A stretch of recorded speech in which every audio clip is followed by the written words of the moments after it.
Khi mà chúng ta design với code agent các bạn, thì cái điều quan trọng là chúng ta phải biết được cái ý định của mình, hoặc là chúng ta biết được cái vấn đề của thiết kế là gì, để có thể nói cho agent cái vấn đề nó cần phải giải quyết.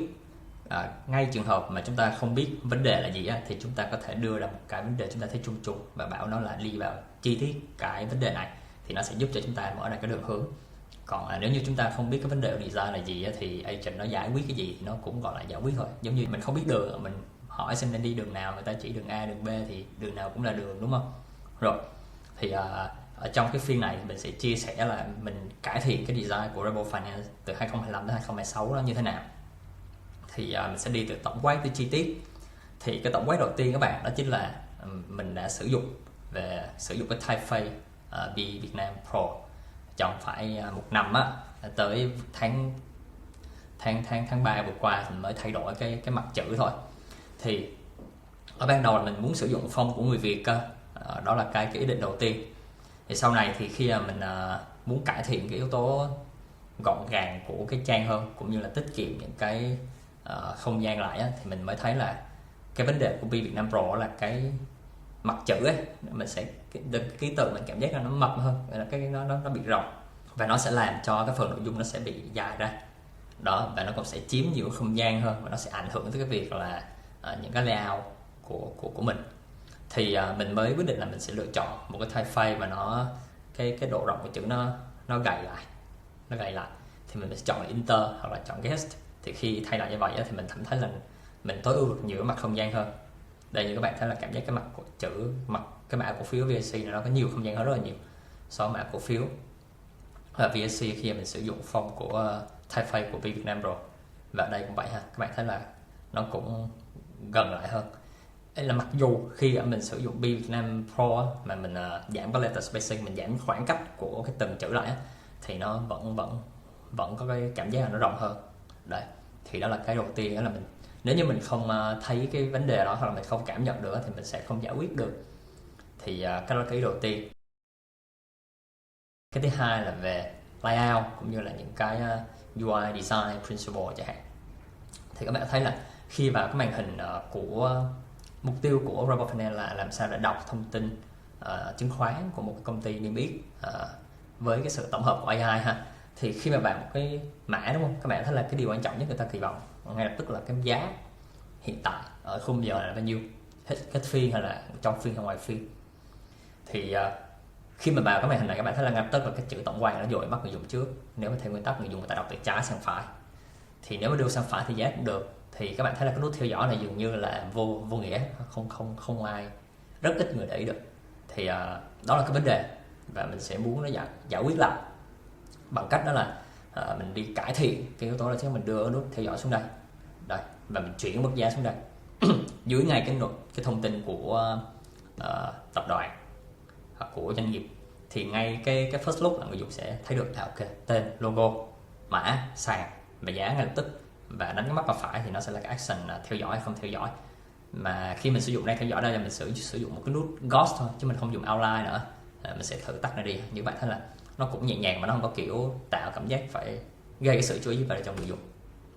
Tiếp theo là như các bạn thấy là nếu như chúng ta biết vấn đề của cái nút button này, đó chính là cái nút màu đen này, nó construct rất là mạnh trên cái màn hình này, thì mình sẽ hỏi AI solution là gì. Mình bảo vấn đề là nó sẽ gây sự chú ý quá nhiều về nút này, thì nó sẽ đề xuất được cho chúng ta, ví dụ như là sử dụng cái nút nhạc lại, cái đó thứ nhất. Cái thứ hai là có thể là đổi cái công năng sang underline. Thì nếu như mà chúng ta không có cái mắt nhìn về design thì có thể các bạn sẽ sử dụng cái secondary, đó là dùng cái màu giống như cái màu của tab này các bạn. Thì vấn đề là cái design khi mà nó cải thiện thì mình chắc luôn, mình đã thử rồi, mình thấy là nó cũng vẫn không ổn, và nó cũng không có kiểu hài hòa bằng cái việc là mình chuyển xuống thành cái dạng underline thế này. Đấy, như các bạn thấy là khi mà sử dụng underline thì cái nút tổng quan này và cái underline nó vẫn tạo cảm giác là thành active, và ba cái nút này thì không là ba cái nút đang active, thì nó vẫn rõ ràng. Còn nếu như mà sử dụng cái nút tổng quan đây thì cái việc mà nó có những cái outline đây này, cảm giác như nó sẽ chiếm nhiều không gian hơn rất là nhiều so với khi mình sử dụng cái dạng underline. Rồi, thì như các bạn thấy là cái việc sắp xếp cái thành phần nó đang chưa được tối ưu cho cái hành trình của người dùng trên màn hình này. Và cái thứ hai là nó phạm vào cái nguyên tắc là emphasis là cái độ nhấn và cái mức độ tập trung của cái màn hình này hay là ở cái session này nằm ở đâu, thì nó đang bị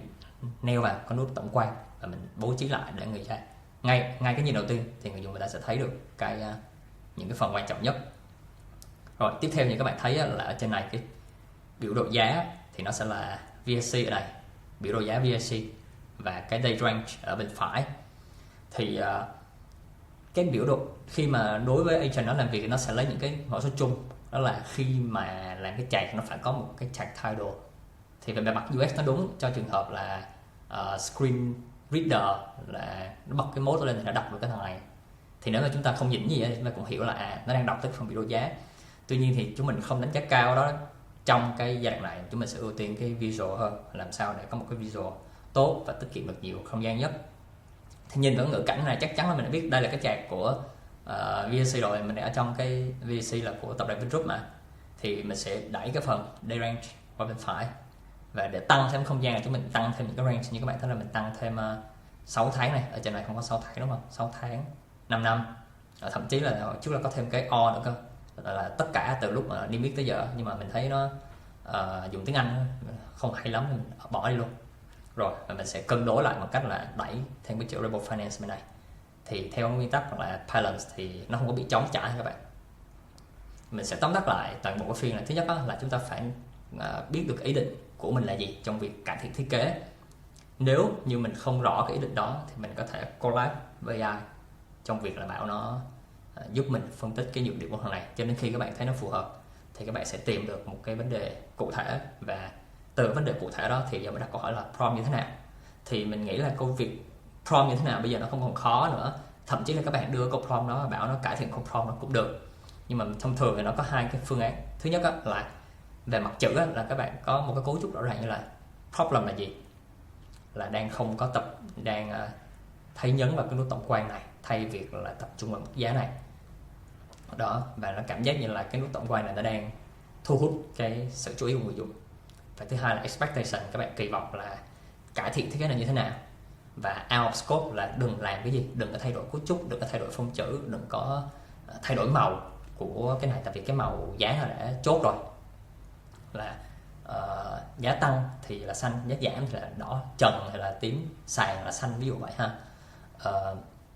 Sau khi mà đã có vấn đề prompt là prompt chữ rồi thì đối với design chúng ta nên bổ sung thêm một ý quan trọng, đó là các bạn phải sử dụng image screenshot và gửi cho nó để nó có thể hình dung được, nó dùng cái mô hình thị giác để nó xem cái vấn đề đó với câu chữ chúng ta nó rõ ràng hơn, nó sẽ nhiều context hơn. Tất nhiên chúng ta phải chấp nhận câu chuyện là đánh đổi thêm context, nhưng mà quan trọng là cái flow làm việc của chúng ta nó rõ ràng hơn. Rồi thì đối với codex hay là code thì nó sẽ có các annotation để các bạn có thể select cụ thể vào từng cái session luôn, và agent nó cũng sẽ tập trung ngay tức vào cái session chúng ta nói, thay vì nó phải đi scan lại từng cụ thể từng cái một. Thì đó là hai ý ha. Sau khi mà agent nó đã thay thế mình implement cái câu chuyện là cấu trúc như thế nào rồi, thì về mặt design cái quan trọng nhất này đó chính là làm sao để craft, làm sao để cho nó, chúng ta phải polish nó làm sao nó chi tiết hơn. Thì giống như hồi xưa ngay khi mình chưa đổi phông thì mình sẽ mở cái file code lên và mình sẽ giảm letter spacing lại, mình tăng cái độ dày